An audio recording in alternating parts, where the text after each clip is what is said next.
Authorities say efforts are ongoing to rescue about 30 miners trapped in the rubble, but efforts have been hampered by threats from armed bandits operating in the region. Dozens of miners employed by a local mining company were working late on Sunday in a huge pit in the village of Galkogo in Shiroro district when it fell in and trapped them. Associates alleging bribery, misappropriation and diversion of public funds amounting to billions of naira.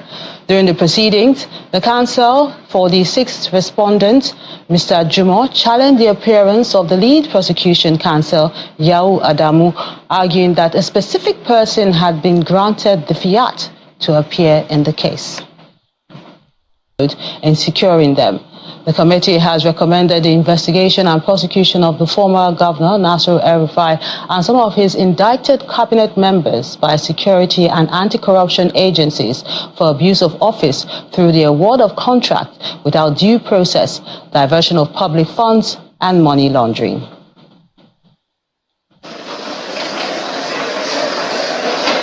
The managing director of the Nigeria Deposit Insurance Corporation, Mr. Bello Hassan, has disclosed that the total bank deposits at Heritage Bank stands at 650 billion naira, while its loan portfolio is over 700 billion naira.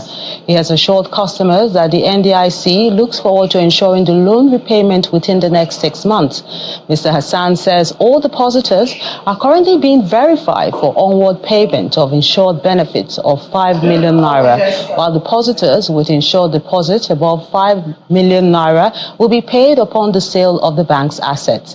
There are about 116 branches of Heritage Banks across the country, and total depositors is 2.3 million, with 99% of them having total balances less than 5 million naira. The state, Governor Otu explains that the infrastructural overhaul is intended to encourage businesses to succeed at different levels and provide good roads for tourists and carnival attendees. Calabar, the Cross River State capital, boasts of a serene environment and motorable roads in the metropolis.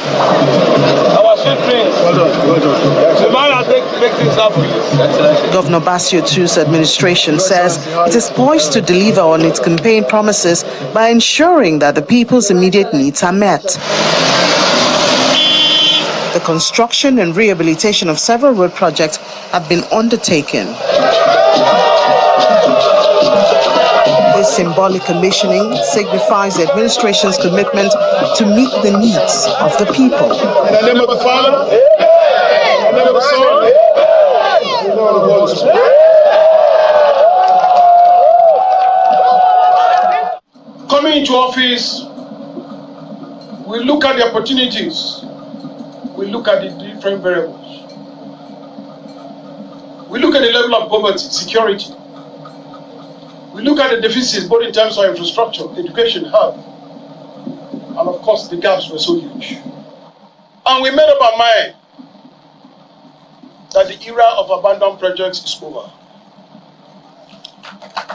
And that whatever public funds have been invested in any project, our task is to turn it around.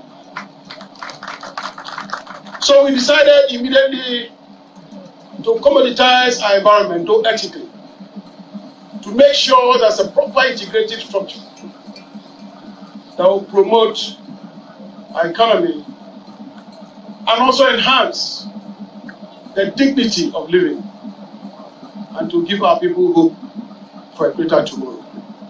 The Commissioner for Works, Pius Edet, provides details on the projects. This area, if you come here at night, is lightened. In fact, you won't believe if you drive here at night. You will just imagine if you're in the Western society. You don't need to travel anywhere, because the reason why our people travel to the Western society is because of infrastructure. And this is going to develop the tourism potential of Cross River State. By the time we finish this road, the second phase that we are taking to technical runabout, you don't need to travel to London again. While residents and community leaders praise the governor for this feat. I should commend you, His Excellency, for keeping the flag flying high for Cross River State. He's a straight talker. And he said we should tell you and your government that he is indeed pleased with the work you have done so far. While counting the transformation achieved in the first year of Governor 2 in office, residents are enthusiastic that the state will become the envy of many in the years to come. One-day mental health summit organized for youths in Delta State in partnership with the Niger Delta Development Commission, NDDC. According to experts at the summit, external and internal factors are responsible for mental health challenges, and a regular checkup will go a long way. According to the World Health Organization, around 40 million people are affected by mental illness, with depression and anxiety disorders being the most prevalent among the youth. In the Niger Delta region, the people in the riverine areas are not left out, especially with the environmental hazards associated with oil and gas exploration activities as it affects their daily living. This event, tagged Mental Health Summit 2024, is one of the ways government is using to engage the Niger Delta youth through enlightenment on the dangers of mental disorders and how it can be avoided. The summit, executed in partnership with the Niger Delta Development Commission, has as its theme, Breaking the Silence, Uniting for Mental Wellness. And the lead speaker, Dr. Sarah Uwa, bears her mind on how mental illness, if not checked, can lead to suicide. As we know, when the bedrock is shaky, what can you say much about the house that is built upon such shaky foundations? Of course, your guess is as good as mine. So suicide is a global and serious public health concern. This is because it leaves a long-lasting, devastating effect, not just to the dying person, but to the bereaved families, the communities, and the society at large. The conveners blamed the increase in mental disorders on lifestyle factors, including diet, physical activity, sleep patterns, and overall self-care practice. However, they insist on keeping the youth mentally balanced for meaningful contribution to society. This is not just a Nigerian phenomenon.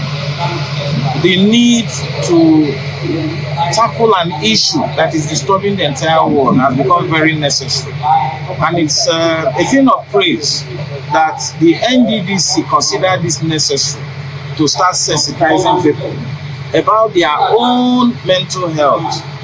And that is the basic reason this is here.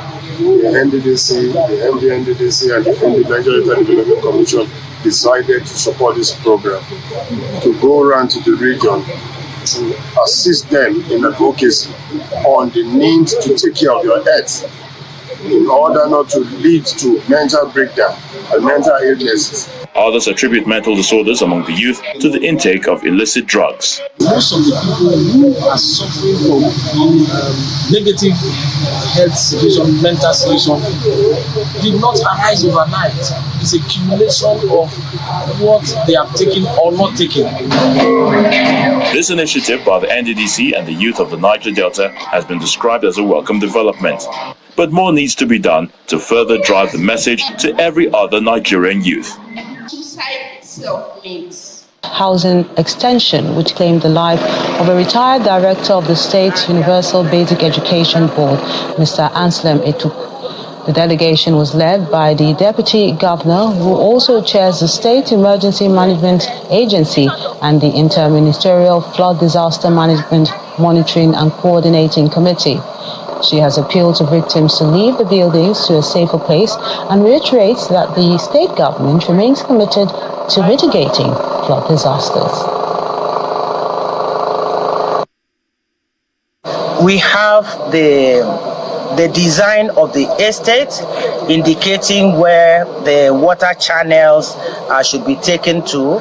I'm very certain immediately the government of Akwa Ibom State will move in to do something about the estate. I've gone around, I've seen all the buildings, all the houses that are affected.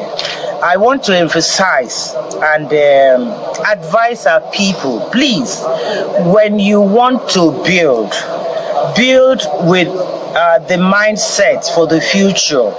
Those who built these homes, I know as at that time, there was no road construction, they didn't know the level, and the buildings were below the ground level. Now that government has stepped in to do construction, the road is raised, and so automatically it affects the building. But where we have good drainage, I think that can be taken care of. So when we are building, raise your building. Akwa Ibom State is a rain area and prone to flood like that. Raise it so that in future, if government development in terms of construction of roads will come, it will not affect such a structure. Impact of flooding. A committee has been set up to brainstorm and formulate strategies to reduce the effect. Members of the Flood and Erosion Mitigation Committee say they have executive approval to execute their plans. They are giving residents of Yenagoa, the Bayelsa state capital, the heads up to begin clearing blocked drains before the rain gets really heavy.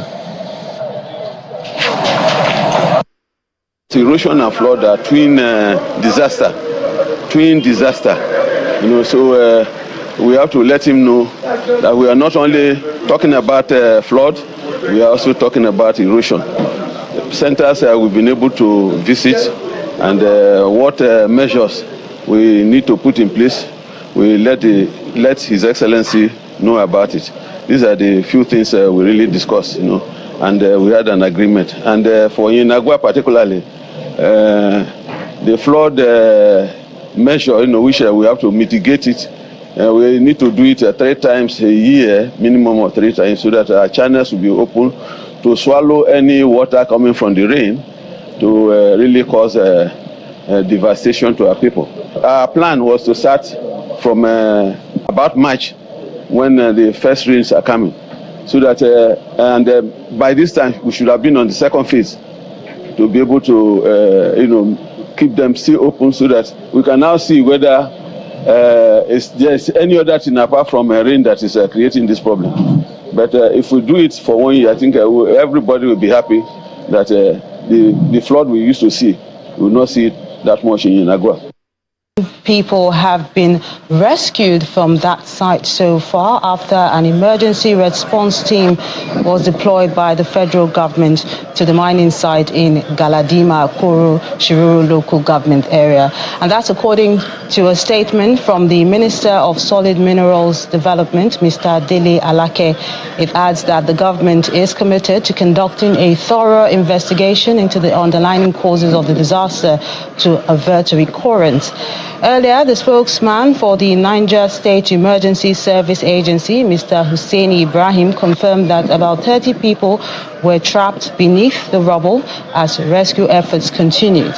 He also mentioned that 1 death has already been recorded. It's a developing story, and we'll bring you more updates as soon as we get them.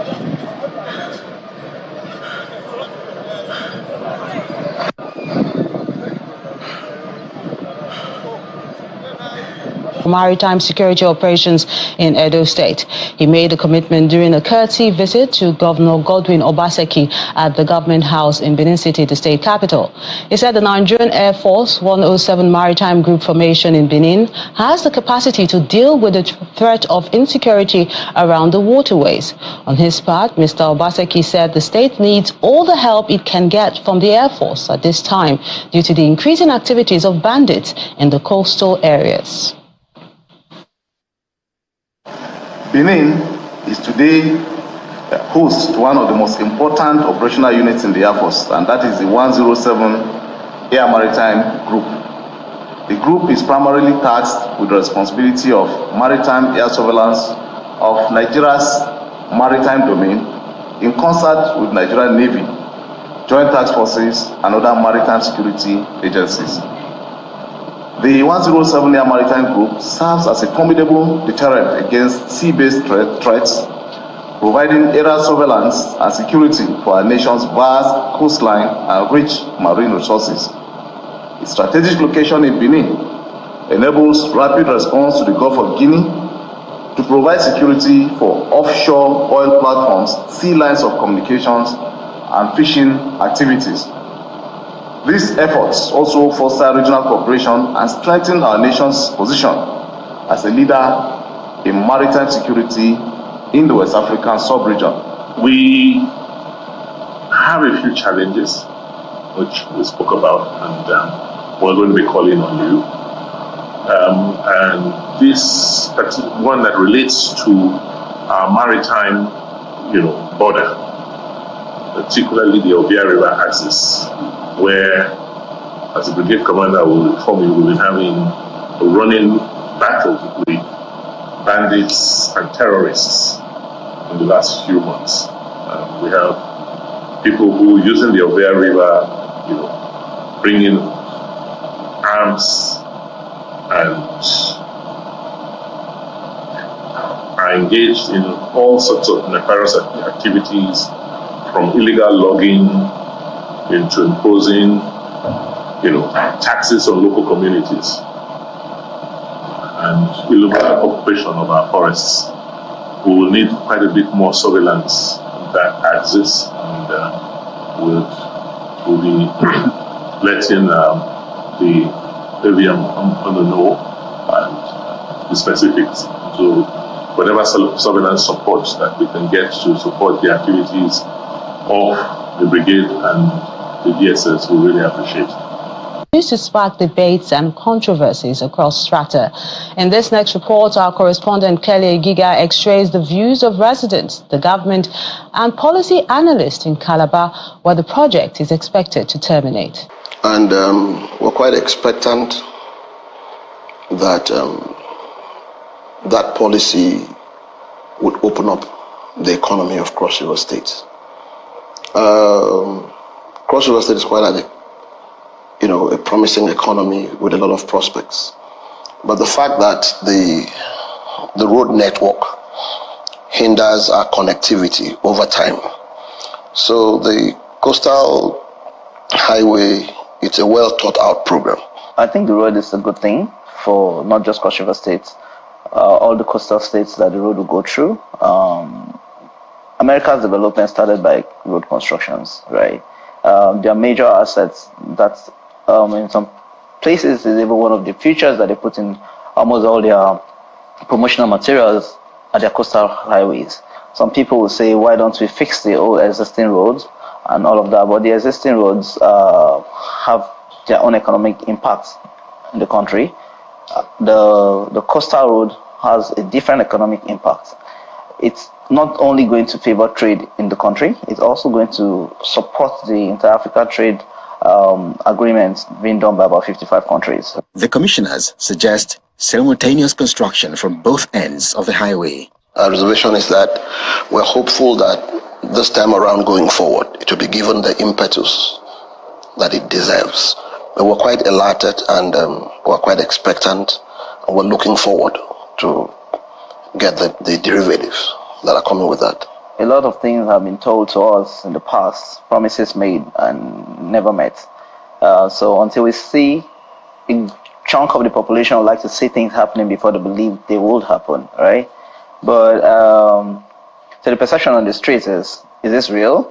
Why are we starting the road from one end of the spectrum? Why are we not starting from both ends, right? People have those feelings, those perceptions, those concerns. Most controversies around the 700-kilometer coastal highway have been centered on demolition of structures along its path, as well as misconceptions about the funding model. But the federal government is optimistic that these opinions will change with the staggering benefits it is expected to bring. Kelly Egiga, Channels Television News. Relationship with its host communities, especially in Rivers State. This was made known by the executive officer of the Forward Operating Base in Bonny, Rivers State, during a medical outreach organized for residents. The outreach, which took place at the Women's Hall in Coal Beach, Bonny Island, was organized to bring some medical relief to the community.